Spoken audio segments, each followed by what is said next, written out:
Hi, guys, welcome to the very first episode of Writers Workshop Wednesdays. I'm going to be posting videos every Wednesday starting today about writing.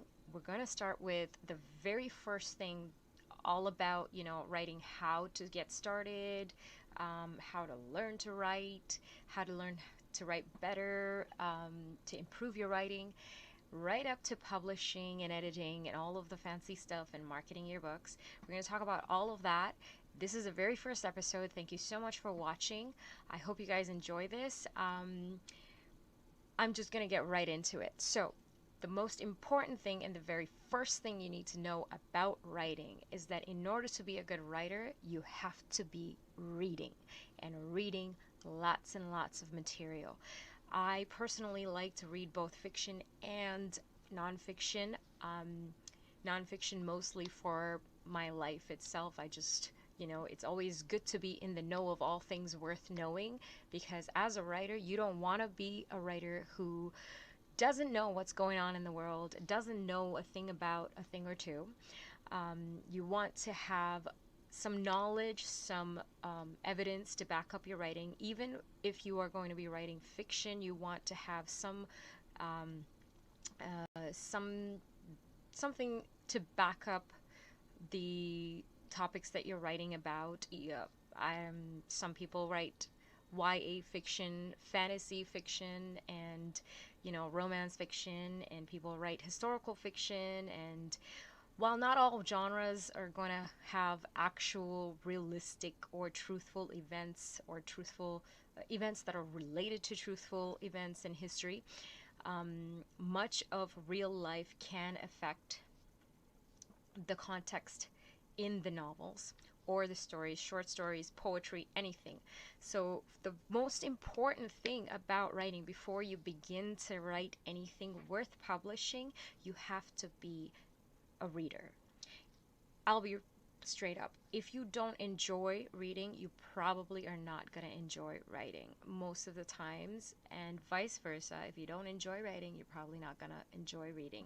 And if you find yourself sitting here wondering, "Ugh, I don't like reading. I'm not going to bother with this." I don't know how helpful um, this particular episode or Writers Workshop Wednesdays are going to be for you. I'm just going to be very honest about that. It's probably not going to be something that you enjoy watching, but you're welcome to watch anyway, because hey, the more the merrier, right? So I'm just going to start with like things that I tend to read. Um, Becoming by Michelle Obama. I have Jesus Is, and I've got The Confident Woman by Joyce Meyer. Jesus Is by Judah Smith. Now, these are some, very few of my nonfiction novels. These are the two of them are the Christian-based ones, and Michelle Obama's is one that's very inspiring to me. I like to read things written by people who have made it, who know what they're doing with their lives, basically, when it comes to nonfiction. And I also like to read things that are, science based or history based, because history and science will have a lot of great ideas that you can use in your own novels or your stories, or short stories, your prose, your poetry, and whatnot. Um, Animal Farm is one of the books that I really love. I like George Orwell in general. I like his 1984 book, The Giver by Lewis Lowry. To recommend further, I would say, I guess, I forget his name, Aldous Huxley. Brave New World, that's the title. Um, Anything Charles Dickens or Scott F. Fitzgerald, and of course, everybody loves The Great Gatsby. Just anything classic, I do enjoy reading. I also like to read current events, so news articles. For instance, if you decide to start writing a story about a pandemic based on your experience with how the world has become during COVID, you might want to infuse some scientific facts in there. You might want to infuse some historical, or since it's not yet history, some, world news in there. And to do that, you might have to, either watch the news or read articles written about COVID in order to, get some ideas, in order to actually, add some realism to your work. You don't want to just make up things that people are going to read and think, oh wow, this is just, you know, this is bogus, and drop in and be like, this is just so far from the truth and so outstretched, it's just not worth spending time on. You don't want, and I don't say this in any negative or disrespectful way, but you don't want your story to look or sound like a Salvador Dali painting. It's possible in a fantasy novel to stretch things to that extent, or if you're writing something along the lines of, I guess, Twilight, or, Vampire Diaries, or even the Chronicles of Narnia, which is based on, you know, the Bible itself. Um, if you're using fictional fantasy characters and created creatures, you might be able to stretch the truth, but you would still need some kind of context. You would still need to, be able to read some stuff that show you how to structure paragraphs, or, have some um, similes and metaphors and writing techniques that you can learn from, right? So I hope you guys have a book, a notebook, and a pen, and or your trusted tablet or laptop or something available right in front of you for you to take notes. I always have a notebook with me, especially when I'm reading. I like to take notes. I sometimes, if it's nonfiction, I tend to write in the sidebars and make notes, because to me, anything nonfiction is studied material. That's just how I read things. If it's fiction, I don't like to mess up the stories and the way the presentation is of the book, and so I have a notebook next to me. When I read a word that I don't understand or is entirely new to me, I write that down. I write down where I saw it, the sentence that I read it in, and then I look it up either right away or later, and I write the definition beside it. A great way to grow your vocabulary is to do that. Again, reading helps grow your vocabulary. It expands your mind, it expands your imagination. It opens you up to newer ideas and topics. This is definitely writing is a very passionate topic to me. It's my most favorite thing to do in the world. So, trying to teach you guys everything that I know that I do. So, the most important thing is this: read. Read, keep a notebook with you at all times, um, especially when you're reading. When you see a phrase, a word, or an idea, a description, anything that catches your mind, anything that sounds really different, sounds, captivating, write it down, and write down the definitions, the page number, where you found it, all of that, um, so that you have more to, reference later on. And you can build on ideas based on what you read, right? Um, yeah, so that's the first step. Read as much as you can. If you are a person who enjoys writing or wants to write a particular genre of books, and I'm talking now fiction, if you like crime, thrillers, and horror, like that, if you like mystery, try and get the best selling books in those genres, and read those. Read the ones that have the most sales, that are talked about. Always go with the classics first, because they are classics. They're still read today for a reason. If they were not great books, they would have been off the shelves a million years ago. I remember reading Catcher in the Rye by J.D. Salinger, and I kept wondering to myself for like many chapters through the book, because I don't like to just try one chapter and put a book down. I know that a lot of books take some time to pick up, and get really exciting. So I read at least up till like chapter 4 or 5 before I decide, okay, this is not for me. Um, so this particular book, J.D. Salinger's Catcher in the Rye, I kept reading it right through, despite its, I wasn't enjoying the speed or uh, the way that it was written. Not necessarily saying that J.D. Salinger is a bad writer. It was beautifully written. However, it just wasn't the type of story that I would have generally enjoyed. But when I got to the last page and I finished the book, I looked up and I thought to myself, oh my God, that was an amazing story. And it was, and I understood it. And I was like, this is about PTSD and, um, psychological issues and mental illnesses. And it was a little ahead of its time, but it was very natural and real and very relevant to the world. And I enjoyed the book after I read it. So always take the time to read through at least to the fourth or fifth chapter before you decide whether or not you want to keep reading. Two, like I said, make sure you pick up the genres that you want to work on. If if you like horror or children's horror, R.L. Stein books are pretty good.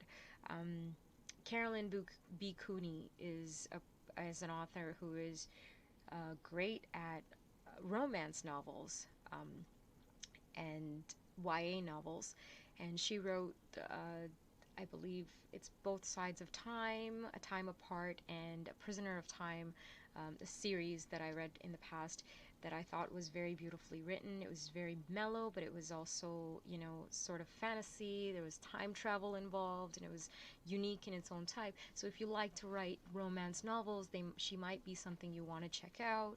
Nora Roberts, I believe. I haven't read Nora Roberts, but I believe she's one of the romance writers as well. Um, Fantasy novels, of course, there's the, Lord of the Rings, the Chronicles of Narnia collection. There's, uh, I guess, the Game of Thrones collection, which is very much fantasy, but also these books can also fall into other categories as well. So really research your genre of choice and find out what the best-selling novels are and read them. I particularly write um, realistic stories that have some reference to true to life events with fictional characters and fictional settings. So I like to read books more like, off the top of my head, I could say, as a child, I really enjoyed the book um, Island of the Blue Dolphins, Bridge to Terabithia, or Terabithia, however you want to pronounce it. Um, I also liked the dystopian novels quite a bit. So 1984 and Brave New World and Margaret Atwood's Handmaid's Tale. These are all books that are very popular as well. Um, Lois Lowry's The Giver all have to do with a very dystopian world and escaping that world, or trying to anyway. And so I enjoyed those as well, and I've read those as well. But even though they don't particularly have anything to do with the type of genres that I like to write about, they were definitely helpful when it came to my writing, because you learn from every book you read.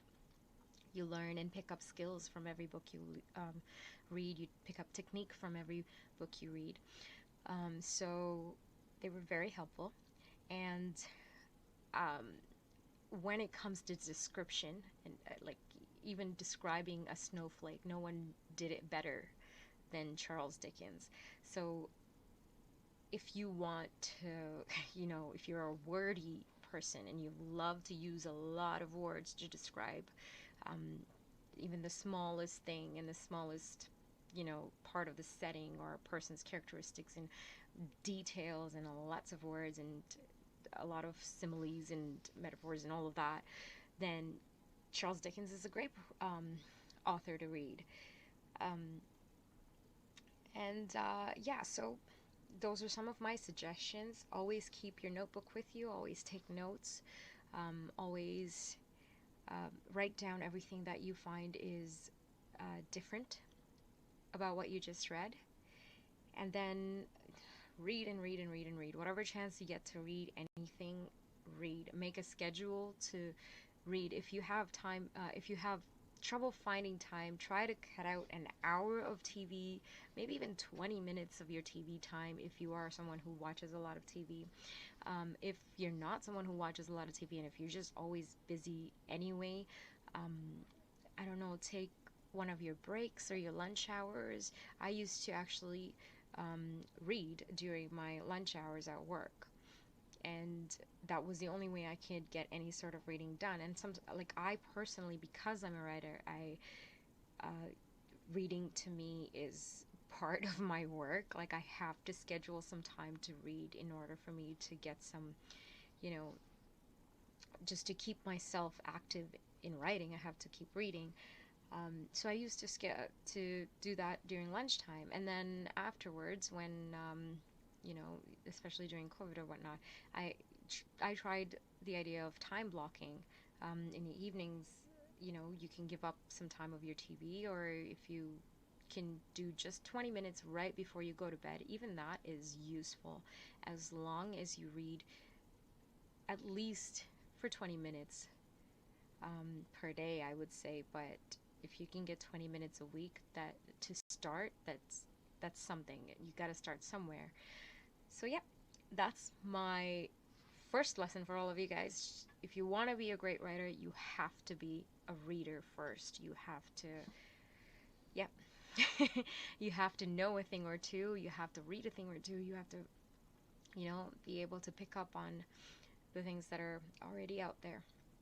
So I mentioned some of the books there, and if you guys want, you can always pick up those. If not, please do go and research your genres and find out. I absolutely have no idea what the bestsellers are for, you know, crime novels or mystery novels, or um, I could probably guess that for horror thrillers it would be something Stephen King, The Shining or something like that. But I don't want to say anything about it just because I have a very um, vivid imagination that likes to work when I'm sleeping. So I try not to give myself nightmares by reading anything scary or yeah. But if that's your thing, research it. Go find out which novels they are, and you know, buy it. Maybe like if you can't buy the novel, you could always find the novels online.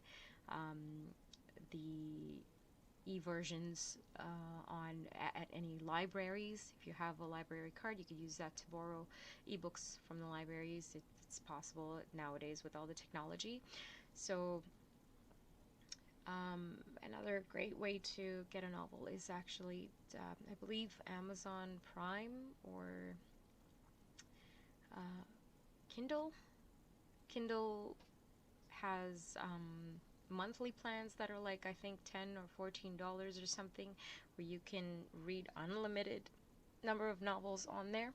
So find out what your resources are, see where you can get these novels, make some time for yourself, get yourself a book or an iPad or a tablet or some, you know, your laptop, open a file on there and take notes and read and read and read and read. That is the first step to writing. Read. Thank you for watching, you guys. If you like this video, please click like, subscribe, and share it with anybody that you think would find this useful. I will see you again next week on Writers Workshop Wednesdays.